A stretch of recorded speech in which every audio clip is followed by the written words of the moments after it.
did not call him general or king. They called him Kukul Khan, the feather serpent god. Killing him will risk eternal war. He's coming. Show them who we are.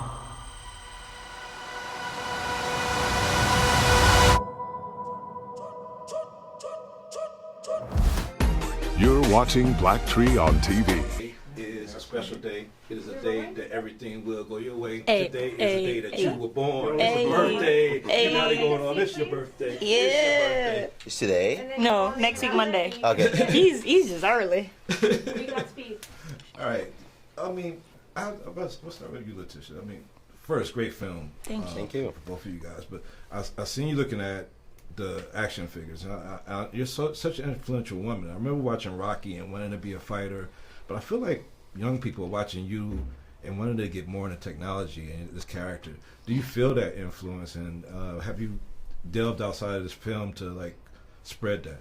Yes, so yeah, that's the first thing that I was surprised at really in the first film, just how much influence Shuri had and how much encouragement Shuri gave to so many young people when it comes to STEM. And that made me want to invest a little bit more into it. So I'm slowly getting into it a little bit more, like doing talks and connecting with those who are like real life Shuris. And it's beautiful to see that, yeah. Tenoch, such as Tenoch is such a powerful name. I know it was a ruler of the Aztecs and everything. I watched your character, and it's like an anti-hero. I found myself rooting for you at times and rooting against you at times, kind of like Killmonger. When is vengeance ever right? I mean, is there ever a time to be vengeful? Because I know that's a lot of what your character Namor is dealing with. Yeah, well, yeah, it's not easy to create this kind of characters because, of course, it's the bad guy. But if you find the right motivations and what is behind that behavior, it's when the people can connect. Because it's the humanity. He's just a guy protecting his people. He's a guy protecting his family, and he's able to do whatever he needs to do to protect them. So I think from that point, it's easy to connect. And then the funny part is when the people, you know, the movie's going and the people say, "Oh yeah, I identify with this guy, and I would do that. I would do that. I should. Oh my God, maybe not, but now I understand." Oh my God, you know, it's not an excuse, but it's an explanation what the thing happened. That's beautiful. Yeah. Because it's the human dimension. Yeah, Ryan did an excellent job at that. Stop! Right there! Who are you? And how did you get in here? This place is amazing. The air is pristine. And the water. My mother told stories about a place like this. A protected land with people that never have to leave, that never have to change who they were. What reason do you have to reveal your secret to the world? I am not a woman who enjoys repeating herself. Who are you? I have many names. My people call me Kukungkan. But my enemies call me Namor.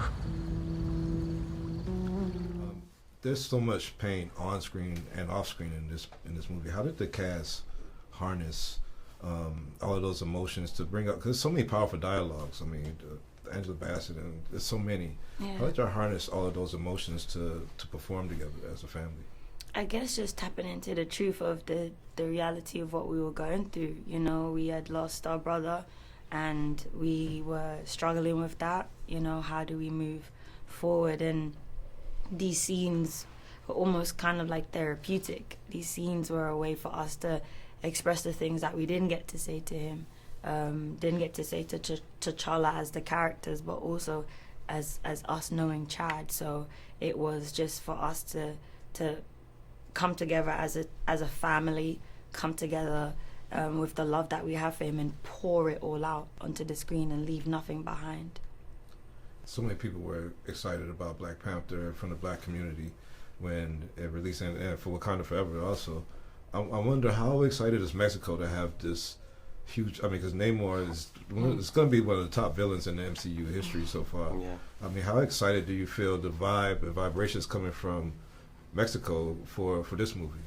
Well, first I have to say the first Black Panther, it was all of us, even in Mexico, Latin America, we felt deeply identified and represented for Black Panther. It means for us a lot.